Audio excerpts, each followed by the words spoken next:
Hi, welcome back to the show. I am excited to be talking to you today about breaking some rules. Now, I know for many of us, I know especially as dietitians, and then for many of us in the health and wellness field, we want to follow the rules. We want to do right by our clients. Some of us may have some perfectionistic tendencies, myself included. But sometimes there is a time and a place to be breaking some rules. And honestly, if you are feeling stuck or unfulfilled or frustrated, it could mean that you've been playing by the rules a little bit too much and it's time to break some rules. And that doing so may actually, or almost certainly will, help you move forward, see more success, feel excited about what you're doing. I know it did for me. So let's dive into that. That's what we're going to be talking about. And so I mentioned that's what it did for me. When I was starting my business, I definitely had some preconceived notions and rules about what I should be doing in my business. So I had been working in corporate for 10 years. I was a dietitian and I was working remotely, but still working in the United States. And then as I was starting my business, I found out about this program called Remote Year, which would allow me to work and travel. And I was like, well, I'm just starting my business. I just quit my job. Is it really responsible for me to be going and traveling the world while starting a business? And are people going to judge me? Are my clients really going to resonate with that? Like, I don't see other people doing that. So I'm not sure that I should be doing that. But honestly, it ended up being the best decision I ever made for many different reasons, both personally and professionally, and just happiness wise and mental. You've heard me talk about that in prior episodes. So I think rule breaking is something we definitely need to do. And, you could call it rule breaking. It could be overcoming discomfort, going outside of your comfort zone, going into growth. I mean, this whole show is called The Growth Show, and it's about finding that growth for yourself. So hopefully today, that is what I want to help you uncover, and maybe uncover some rules that you have been following, or maybe ones that you're not even aware that you've been following, and giving you permission to break free from them and try something different. And I want to mention that this episode is aligned with a summit that I am speaking at next week, and I'll be talking about that more at the end, but it's called the Rule Breaking Entrepreneur Summit. It's completely virtual, all online. And my talk is going to be about building a location-independent business and breaking that rule. And so I'll be sharing even more insights about how to break that rule, and this idea that you have to be tied to a specific place to grow your business and need to be there. So I'm going to be diving into that today a little bit with one of the rules, but then that is definitely going to be something I unpack a whole lot in my talk. So I'll talk about that at the end. So this concept of breaking these unwritten rules, these preconceived notions that we have in business, it can really hold us back because it keeps us doing things that we're maybe seeing other people doing, and we're thinking we need to be doing those same things. And it turns out that the most successful people are breaking rules all the time. They're doing things a little bit differently. They're going outside of their comfort zones, and they're finding more success that way. But I know, like I mentioned, in the wellness space, there are certain things that we really do need to be by the book, and we need to follow someone's lead, and we need to play by the rules. But there's a lot of other ways that we can break those rules. So today I'm going to highlight 6 key rules to break in your business so that you can have more freedom, more happiness, more success. And I'm going to definitely talk about this specific one as well that's near and dear to my heart, of running your business from anywhere. So let's dive in. Rule number 1. You have to be available 24/7 for your clients. Raise of hands if you have been guilty of this. Maybe you haven't thought it, but no matter what you do, you still end up practicing this rule, because there's this pressure, especially in the health and wellness industry. You're counseling people, you're giving people support, where it can start bleeding into, okay, well, I'll just respond to this client that messaged me around their dinner time, or they're at the grocery store, and well, I'm not working right now, but they have this question for me, or they're sending you an email, or they're trying to call you, or whatever your boundaries are, they are going outside of them. And this is just going to lead to burnout. It's going to lead to poor boundaries and making it harder for you to really maintain those boundaries. Your client's going to get confused. I mean, it's just, I don't want to equate our clients to children, but if you you tell a child a rule and then you don't stick by that rule, they're going to keep kind of going and doing whatever they want. And then it's just not comfortable for either one of you. So that's not a good situation to be in.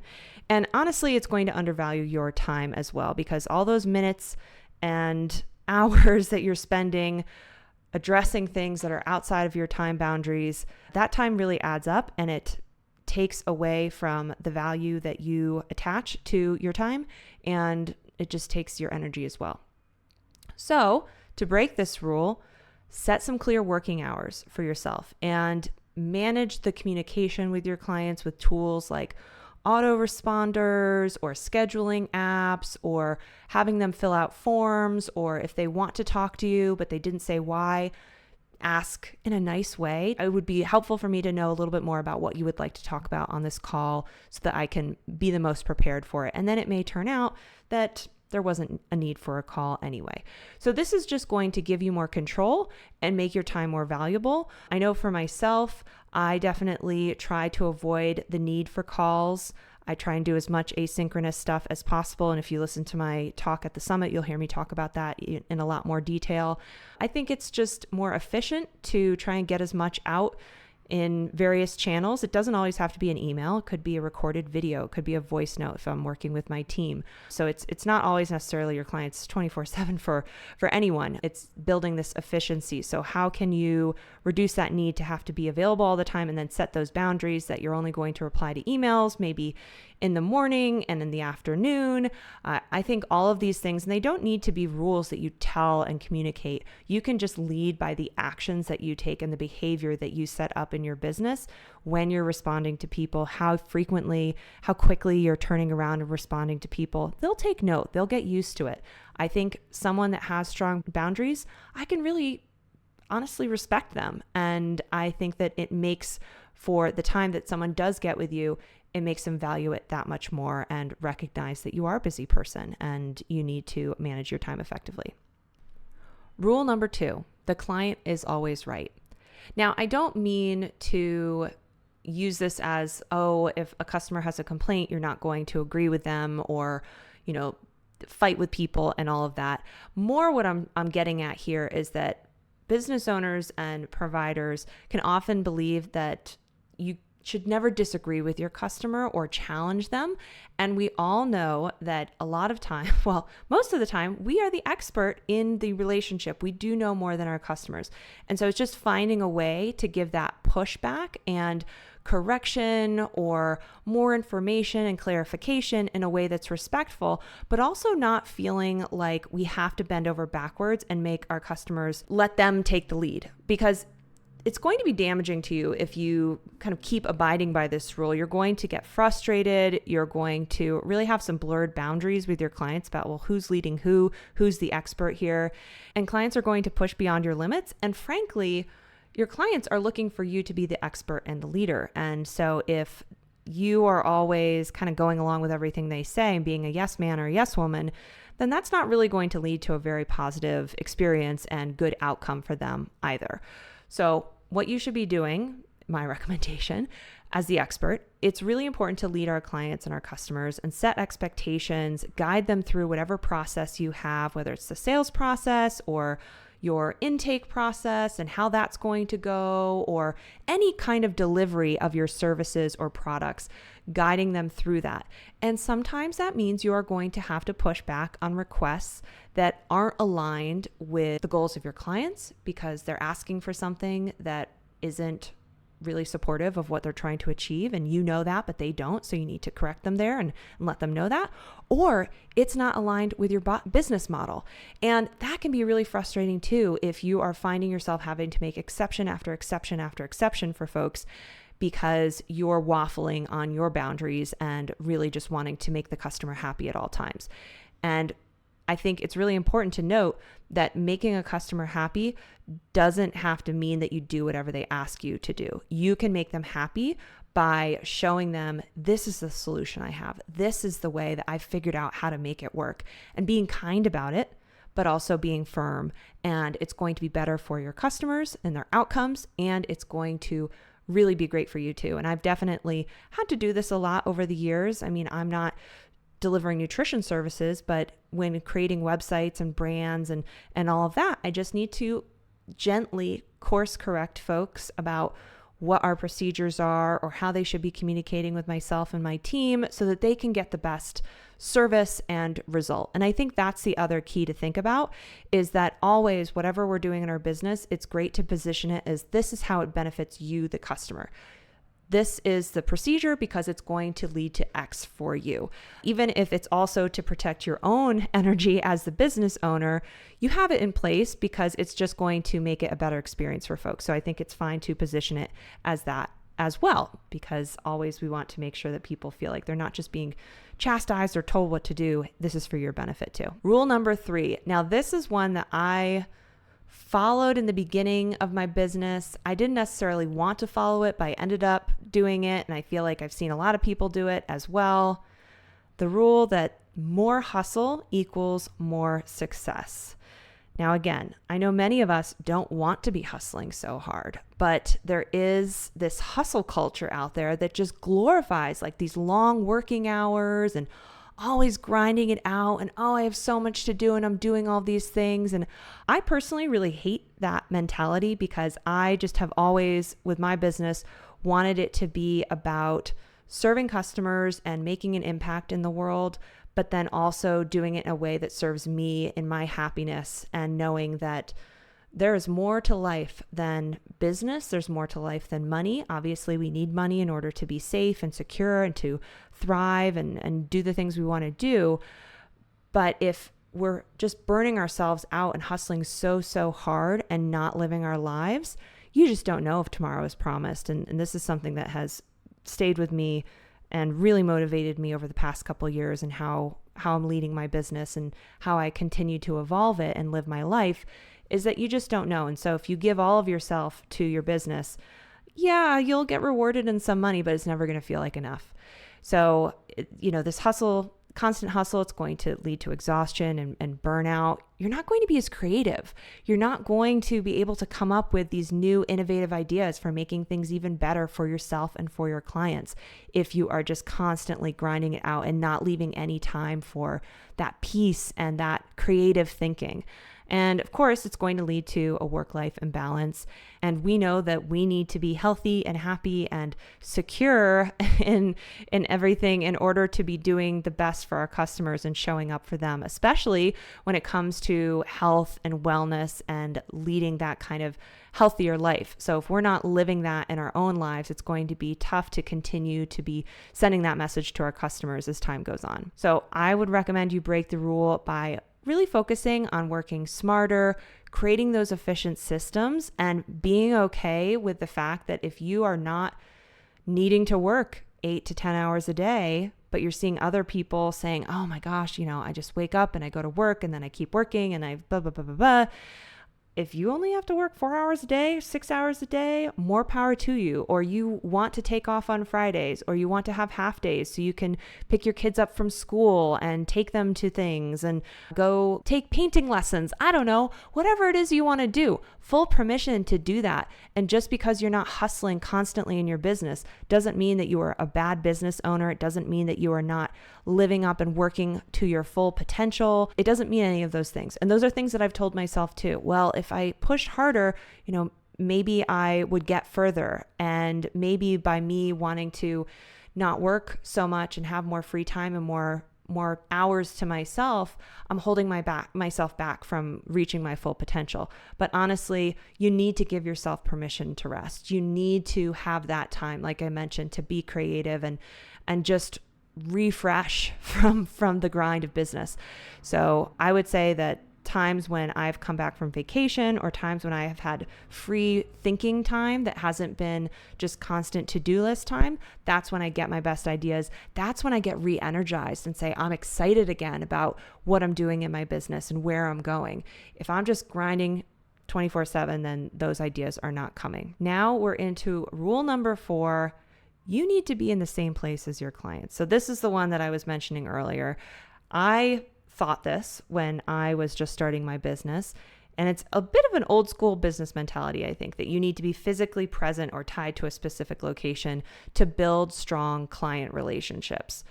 Now, in-person networking, going to doctor's offices in person, going to gyms in person, all that can be really great. But honestly, we all know that so much of this can be accomplished online. There's 1,000,001 different ways to reach people and connect with people. I have friends all around the world and business colleagues all around the world that I have never, ever met in person.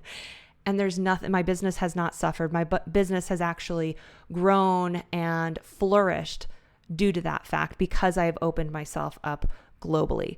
Now, I understand some of you may be running businesses where you have an in-person component, and that's fine. If that's what's valuable to you, if you want to see people in person, then please do that. Or you want to work from one location and you really love the in-person networking. But I just don't want you to feel that you have to do this. And that's the whole point of this episode, is really just talking about these rules that you may be following right now because you've seen everyone else do it. Maybe that's what you've heard people talk about. Oh, you have to be going in person to these things, and really there's no substitute for in-person networking. Well, I have to tell you, I have not done in-person networking. I've gone to a few conferences here and there over the past 6 years, but my business has not suffered. Like I mentioned, it has flourished because of that. So it is definitely not a rule that you need to be following, especially in this day and age. And there's just so many different opportunities to leverage technology and marketing, digital marketing, the online business space, having a website, having a strong online presence, doing all these different things to reach people and connect with them and form relationships so that you don't need to be in person. And same with serving your clients. There's 1,000,001 different ways to serve your clients, whether you want to still do virtual one-on-one counseling, or you want to have a program, a group program, or a course, or sell digital products. There's so many different ways that you can also make money without needing to be physically in front of people and connecting with them in real life. So I would encourage you to look at your current business and also look at your current personal goals and lifestyle aspirations and say, are there some opportunities here where I am relying a little too much on in-person things, or just need to be in the same time zone with people, and just starting to play with that idea of what would it look like if I didn't have to do that, and what are the things that I would need to have in place. There's probably going to be some automations and some tools and software, and if you're not aware of what's available right now, well, one of the things I would invite you to do is come to my talk at the summit to hear me talk just a little bit more about like the things that you could be thinking about and utilizing and leveraging in your business. But I think first it's about dreaming about what's possible and what you want to do. And then you can start finding the people, the processes, and the software and the tools to make all of that possible, because I guarantee you it's there, it's out there. It is possible. You just need to first start having those ideas of what you want to do and where you want to take your business and your life.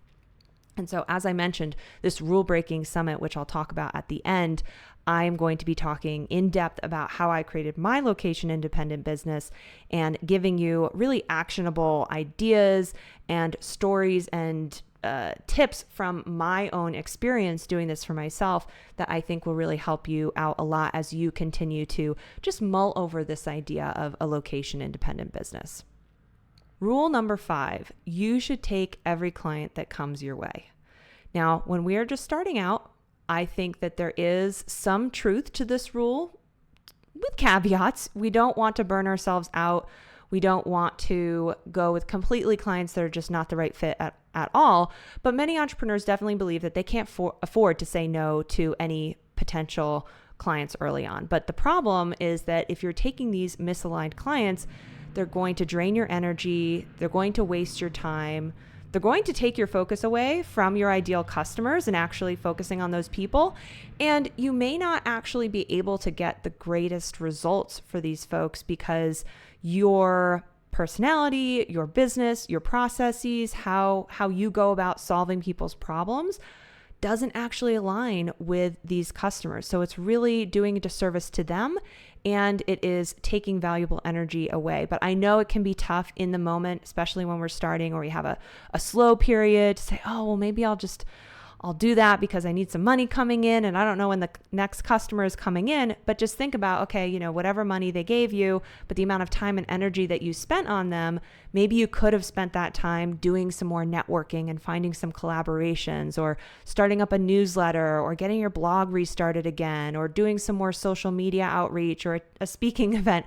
There's so many things that you could be doing to drum up business for your ideal customers that is going to then bring in those right fit people, so that you don't have to be spending, just basically trading time for money and not getting any further because those people weren't the right fit. So I would say make sure that you really clearly define your ideal client and your customer, and don't be afraid to turn down those people who aren't a right fit. This is just going to free up time and energy to work with clients who bring you joy and who bring you success and who you can bring success as well, right? And I've definitely found in my own business, when I have accepted those wrong fit clients, that it doesn't end up going well. It's not a good idea. And when I do focus on the people who are really going to connect with my approach and my personality, and that are a perfect fit for the products and services that I offer, that's when we can really get things cooking. And I've definitely had some of our clients with their websites, when they narrowed down their niche and really focused on that, they had been just kind of open to anyone before, but then when they narrowed down, they're getting better people on their sales calls, they're closing those sales calls more easily, and their businesses are just growing because they're getting those right people into their business, which is so important. And then finally, rule number 6, your clients only want to work with you. Now, this is a tough one too, because if you're just starting out, it's you. And so, yeah, you are selling yourself, you're selling people wanting to work with you. But as you grow, and if you want to scale, and if you want to do some of these other things like becoming location independent, you're probably going to need to bring some other people into the business to do some of the work, or you're going to move some of your services that were maybe one-to-one or private counseling or coaching, and move those into a group setting or into a course or something like that. And you can get this feeling like, well, the clients, they want to work with me. That's why they hired me. But I will challenge you there and say, they're looking for the result that you said you could get them. And I think there's value in finding people that can be part of your team that can do this client delivery, and that they're the experts in what they're doing. And so I can bring on a developer and say, I don't need my clients to know that I'm developing the site. They do not care that I am developing the website. All they care about is having a website that's professional, that's going to get them clients, that's functional, it's secure, all of those good things. It's built on budget, on time, all of that. They don't need me to be doing the work. And so I think it's really critical to take ourselves out of the equation and realize that our customers are just looking for that result. And they're also putting their trust in that you are finding other people on your team who are going to help deliver that result. And they're trusting you to vet those people, to oversee their work, and make sure that everything comes together nicely. So I know I definitely used to think like, well, people are hiring me for the designs that I make. And then I hired a designer, and they did an even better job than I could on the designs. And that freed me up to do other things, to grow the business, to think creatively, and to have a better work-life balance as well. So I think that's another big rule that we will definitely stick to a lot of times until it's a little too late. We're feeling too burnt out. We haven't laid the foundation of putting together SOPs and job descriptions to hire people into those spots. So I think the sooner you can be thinking about how you can create some standard operating procedures and ways that you can bring other people to help you do, whether it is the marketing or the client delivery or all of the above, the sooner that you can be moving on to new things in your business and continuing to innovate and grow and all of that good stuff. So to recap, the rules that we talked about that you may be following right now that are holding you and your business and your happiness back, that I would really encourage you to try breaking and thinking about how you could break these. Rule number 1, you have to be available 24/7 for your clients when it turns out that strong boundaries help you and help your customers. Rule number 2, the client is always right. when really your client is coming to you for you to be the leader and to guide them. And sometimes that means pushing back and guiding them in a new direction and letting them know that it's really for their benefit to achieve the outcome that they came to you to achieve. Rule number 3, more hustle equals more success. That is just blatantly wrong. There are seasons of a lot of work. I'm in it right now in my business. So I'm not saying that there's some kind of magic fairyland where you can just go off and not work and that you shouldn't be hustling and all of that, but feeling like you have to always be working. And if you are having some free time or not working a full 40-hour work week or 50 or 60-hour work week and feeling any guilt about that, know that you shouldn't feel guilty. You're entitled to that free time, and often the best ideas come from that free time and us really replenishing ourselves. Rule number 4, you need to be in the same place as your clients. So this is all about being able to have a location-independent business if you choose, working from where you want, leveraging technology and the internet to reach people, to serve your customers, and know that you really just do not need to be in that same location unless you're wanting to do in person. That's great. Give yourself permission to do that. But otherwise, you can feel free to explore these other ways to run your business and grow your business without having to be physically in the same location. And then rule number 5, you should take every client that comes your way. But actually, by doing that, you are just draining your energy and taking away valuable time from finding those right clients and serving those right clients and getting the results that those ideal clients can achieve because they're the right fit for what you offer. And then rule number 6, your clients only want to work with you. This one can be a tough one for a lot of us to overcome, and it can hold us back from growth and expansion, and honestly, sometimes delivering even better results for our clients because we're bringing in people who can just focus solely on whatever it is that thing is that you are doing. And maybe they can do it a little bit better, and then you can continue growing the business. So everyone wins. So I hope you've seen today how embracing these new ways of thinking about these rules can encourage more freedom, more control for you, more success in your business, and ultimately more happiness and fulfillment for you as well. And so what I would leave you with today is encourage you to reflect on which of these rules you might still be following right now. And I'm going to challenge you to break at least one of them this week, no matter how small. I encourage you to try and break one of these rules, work on breaking one of these rules.